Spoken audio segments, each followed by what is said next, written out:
बात करते हैं मध्य प्रदेश की। मध्य प्रदेश की सियासत एक बार फिर गरमाई हुई है और ये मामला है विधानसभा सचिवालय से जुड़ा हुआ। दरअसल दतिया विधायक राजेंद्र भारती की सदस्यता खत्म करने का आदेश तो जारी हुआ। आधी रात में हुई इस कार्रवाई को लेकर आदेश जारी होने के बाद आधी रात को जो कार्रवाई हुई है, कांग्रेस ने इसको लेकर जबरदस्त आपत्ति जताई। पार्टी का कहना है कि जब अदालत ने अपील के लिए 60 दिन का समय दिया है तो इतनी जल्दबाजी क्यों। कांग्रेस इसे राजनीतिक बदले की कार्रवाई करार दे रही। वहीं पीसीसी चीफ जीतू पटवारी कह रहे हैं कि बिना विधायक निर्मला सप्रे के मामले में कोई कार्रवाई नहीं होती और राजेंद्र भारती के पास अपील तक का समय होने के बाद भी सदस्यता खत्म कर दी गई। पटवारी ने कहा कि यह राज्यसभा चुनाव प्रभावित करने के लिए मुकेश मल्होत्रा राजेंद्र भारती के साथ एक तरह का षड्यंत्र है। विधायक कम करें और चुनाव में अटैक करें। कांग्रेस राज्यसभा के चुनाव के लिए अलर्ट है और जब यह पूरा मामला अदालत पर टिका हुआ है, अगर राजेंद्र भारती ऊपरी अदालत से सजा पर रोक हासिल कर लेते हैं तो उनकी विधायकी बहाल हो सकती है और दतिया सीट रिक्त नहीं रहेगी। लेकिन अगर स्टे नहीं मिलता तो उनकी सदस्यता समाप्त मानी जाएगी और वहां उपचुनाव होगा। मंत्री विश्वास सारंग ने पलटवार करते हुए कहा कि कांग्रेस को संवैधानिक प्रक्रिया का विरोध करने की आदत हो गई। कांग्रेस के अध्यक्ष ने विधानसभा में घुसकर भ्रष्टाचारियों को बचाने की कोशिश की।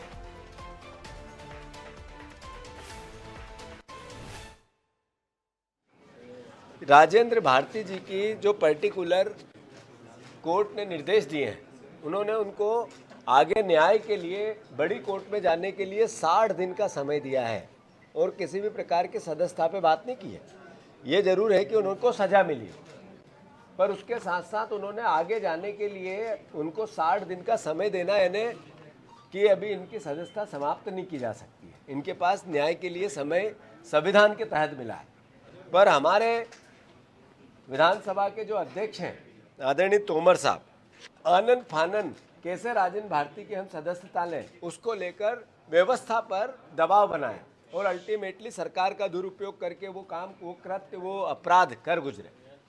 कांग्रेस के प्रदेश अध्यक्ष जीतू पटवारी जी कल असंवैधानिक तरीके से विधानसभा में घुसे और भ्रष्टाचारी को संरक्षण देने की कोशिश की।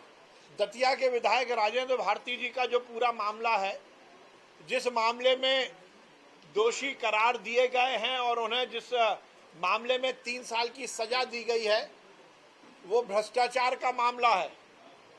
उन्होंने अपनी माता जी के अकाउंट के माध्यम से करोड़ों रुपए की हेराफेरी करने का काम किया। सचिवालय को मैं बधाई दूंगा उनकी कार्यकुशलता को लेकर। जिस प्रकार से लगातार विधानसभा सचिवालय ने बहुत सक्रियता के साथ कार्य किए हैं। तो चलिए, इस पर हमारे साथ हमारे ब्यूरो हेड ब्रिजेश चौकसी जी इस पर जुड़ चुके हैं न्यूज रूम से। ब्रिजेश जी, राजेंद्र भारती का मामला बेहद दिलचस्प है। चलिए ठीक है, आपको सजा मिली है और आप अधिकार है विधानसभा के पास कि सचिवालय में कि आप उनकी सदस्यता रद्द कर सकते हैं, लेकिन ऐसी क्या जल्दी, इस पर सवाल उठ रहा है कि रात के 10:30 बजे आपको दफ्तर खोलना पड़ रहा है। तो ये बड़ी अतिशयोक्ति की बात है कि इस पर हमें गर्व करना चाहिए कि इतनी त्वरित कार्रवाई हो रही है, या फिर हैरानी होनी चाहिए जिस तरह का दृश्य देखने को मिला जहां जीतू पटवारी आधी रात को वहां दफ्तर में पहुंच रहे हैं। क्या कहेंगे सर इस पर? देखिए, अभिषेक, कोई नई बात नहीं है। हमने देखा है देश की अदालतें भी आधी रात को खुल जाती हैं जब आतंकवादियों के समर्थन में बात आती है। यदि यहाँ पे अदालत की बात छोड़ दी जाए तो हम यदि विधानसभा की ही बात कर लें तो विधानसभा ने कौन सा लीग से हटके काम कर दिया। ऐसा कोई पहली बार नहीं हो कि आधी रात में विधानसभा ने किया हो या रात में विधानसभा ने कार्रवाई पहली बार की हो। इससे पहले भी कार्रवाइयाँ होती रही हैं, क्योंकि ये चूँकि मामला एक अलग है। यदि हम बाकी के मामलों से, चाहे मुकेश मल्होत्रा के मामलों से या निर्मला सप्रे के मामलों से तुलना करेंगे तो ये जायज़ नहीं है। चाहे सचिन सिन्हा की बात की जाए, चाहे नरोत्तम मिश्रा के मामले की बात की जाए, वो एक अलग मामले हैं। वो चुनाव आयोग से संबंध है, चुनाव में आपने गलत जानकारी दी है उससे संबंधित हैं, और आदि आप बीजेपी की सदस्यता ली है या नहीं ली है उससे संबंधित है।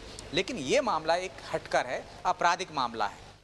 और आपराधिक मामले में आप देखिए कि कोर्ट ने कोई उनको मोहलत ये नहीं दी कि आपकी विधायकी रहेगी या नहीं रहेगी, कि आपकी विधायकी को छेड़छाड़ नहीं करेगा। कोर्ट ने जिस तरह से मुकेश मल्होत्रा के मामले में विधायकी को भी बरकरार रखा है, उसी तरह यदि इसमें कोर्ट चाहता तो ये निर्देश दे सकता था कि 60 दिन का आपको मौका दिया है, आप ऊपरी अदालत में अपील कर लीजिए, लेकिन उस दौरान आपकी विधायकी भी बरकरार रहेगी। तो ऐसा तो कोई कहा नहीं कोर्ट ने, क्योंकि एक आपराधिक मामला है, इसमें 2 साल से लेकर 10 साल तक के आजीवन कारावास की सजा के प्रावधान है। आपने बाकायदा धोखाधड़ी की है, दस्तावेजों में जालसाजी की है, आप एक तरह से वैसे ही कह सकते हैं ना, उल्टा चोर कोतवाल को डांटे। अब ये तो आपराधिक मामला है और 27 साल पुराना मामला है, आपने लगातार धोखाधड़ी की है उसमें और उससे आर्थिक लाभ कमाया है। आप देखिए उपभोक्ता फोरम में आप हार गए, इसके बाद आप कोर्ट जाते हैं, वहाँ हार गए, इसके बाद इस पर मामला दर्ज करने की बात आती है अदालत के निर्देश पे, तो मामला दर्ज होता है, कोर्ट आपको सज़ा दे देती है। तो आपने जो कृत्य किया है उसको छिपाने के लिए आप आरोप लगा रहे हैं। दोनों ही तरीके, यदि वैसे भी हम कह सकते हैं कि विधानसभा को भी इतनी जल्दबाजी करने की ज़रूरत नहीं थी, वो चाहते तो आज दिन में भी ये कार्रवाई कर सकते थे, लेकिन उन्हें किस बात का डर था? क्या कोर्ट से कोई निर्देश मिलने का या स्टे मिलने का उनको ऐसा अंदेशा था जिस वजह से उन्होंने रात में किए? तो दोनों ही पक्षों की हम बात करें तो दूध का धुला कोई नहीं है। वहाँ जल्दबाजी की गई है, ऐसे अन्य मामलों में नहीं की गई है। यहाँ पे हम देख रहे हैं कि कांग्रेस भी और मामलों से तुलना कर रही है, जबकि इस मामले को अलग तरीके से देखा जाना चाहिए, क्योंकि एक आपराधिक मामला है। तो यहाँ पे सियासत हो रही है। कांग्रेस इसलिए आक्रामक है कि उसको लग रहा है कि राज्यसभा में उसके वोट का जो अंक गणित है वो गड़गड़ाने वाला है, और बीजेपी इसलिए वहाँ पे चाहती है कि राज्यसभा में उसको फ़ायदा हो जाए और ये चुनाव आयोग को भेज दे, एक रिक्त सीट हो जाए, जहाँ से कि हम देख रहे हैं कि प्रभावशाली दिग्गज नेता नरोत्तम मिश्रा चुनाव हारे थे, उनको और एक और मौका मिल जाए। शायद ये वजह है कि इस वजह से इसमें तुरंत कार्रवाई हुई है। अब देखना ये होगा कि कोर्ट इस पर क्या निर्णय लेती है। हमने देखा इस तरह के मामलों में कई बार ऊपरी अदालत में जाते हैं तो सज़ा और भी बढ़ जाती है या राहत भी मिल जाती, क्योंकि आपराधिक मामलों में राहत मिलने की संभावना कम है। जब चूँकि हम जो दूसरे मामलों से तुलना कर रहे हैं जिनकी कांग्रेस जिक्र कर रही है, चाहे वो निर्मला सप्रे का मामला हो, चाहे मुकेश मल्होत्रा का मामला हो, चाहे अन्य मामले हों, वो दूसरे तरह के मामले हैं, उनकी प्रकृति दूसरे तरह की है और इसकी प्रकृति दूसरे तरह की है। तो अब पूरी नज़र कोर्ट पर है, कोर्ट क्या निर्देश देती है ये तो आने वाला समय बताएगा। विदेशी, लेकिन एक और सवाल है इस पे कि जीतू पटवारी वो विधायक भी नहीं है, सदस्य ही नहीं है इस वक्त विधानसभा का, और ना ही पीसी शर्मा, तो वो वहां करने क्या पहुंचे थे? अगर वो पहुंचे भी थे तो उनके पास वैसे भी कोई अधिकार नहीं था कार्रवाई रोकने का, तो क्या करने की कोशिश कर रहे थे जीतू पटवारी और पीसी शर्मा? देखिए, जीतू पटवारी प्रदेश कांग्रेस कमेटी के अध्यक्ष हैं, इस नाते गए हैं, वो उनके समर्थन में गए हैं, तो इसमें कोई वो नहीं है कि यदि वो विधायक नहीं है तो विधानसभा सचिवालय नहीं जा सकते, वो अपनी बात नहीं रख सकते। अपनी पार्टी का विधायक है, उसका पक्ष रखने के लिए वहाँ गए थे कि आप तुरंत कार्रवाई क्यों कर रहे हैं, मोहलत दे दीजिए, कोर्ट ने हमको समय दिया 60 दिन का, तो आपकी ये कार्रवाई क्या प्रभाव में हो रही है? तो एक राजनीतिक संदेश देने की बात है, उस राजेंद्र भारती को ये बताने की बात है कि हम आपके साथ में खड़े, पूरी पार्टी आपके साथ में खड़ी। जीतू पटवारी के जाने से एक संदेश पूरी पार्टी में गया कि संगठन आपके साथ है। पीसी शर्मा के वहाँ जाने से वो ये संदेश नहीं जाता कि संगठन आपके साथ है। तो ये पार्टी का एक कोई भी होता, चाहे वो बीजेपी का होता तब भी अध्यक्ष वहाँ जाते, इससे कोई मायने नहीं रखता है कि वो विधानसभा के सदस्य हैं या नहीं है। वो अपनी पार्टी का पक्ष रखने वहाँ गए थे और एक संदेश देने गए थे, और एक तरह से प्रेशर बनाने की कोशिश की गई है, राजनीतिक प्रेशर, कि वो बीजेपी के दबाव में आकर कार्रवाई ना करें। तो उसमें वो उन्होंने स्पष्ट कर दिया और उनको जो संदेश देना चाहते थे वो दे दिया कि पूरी पार्टी उनके साथ खड़ी है, कांग्रेस राजेंद्र भारती के साथ खड़ी है। अब बीजेपी के पाले में गेंद है, ये विधानसभा अध्यक्ष के पाले में गेंद है, तो वो भी वहाँ से जा चुकी है कि हम देख रहे हैं उन्होंने चुनाव आयोग को लिख चुके हैं। तो अब सिर्फ एक बात बची है जो कोर्ट, दोनों की नज़रें कोर्ट पर हैं, क्या वो राजेंद्र भारती को राहत देती है या नहीं देती है। यहाँ तो सिर्फ अपना पक्ष रख सकते हो आप, जो पीसीसी चीफ ने किया है पक्ष रखने का, और जो जवाब उधर से बीजेपी की तरफ से आया है कि वो क्यों इस मामले को, आपराधिक मामले को सियासी नज़रिए से देख रहे हैं। लेकिन दोनों को ही अब इंतजार करना होगा कोर्ट के फैसले का या कोर्ट के निर्देश का। निश्चित रूप से बहुत बहुत शुक्रिया विजय जी विस्तृत जानकारी के लिए। तो अब मामला कोर्ट में अटका है, पाला कोर्ट में, अब देखना दिलचस्प होगा कि अब इस पर क्या फैसला आगे आता है।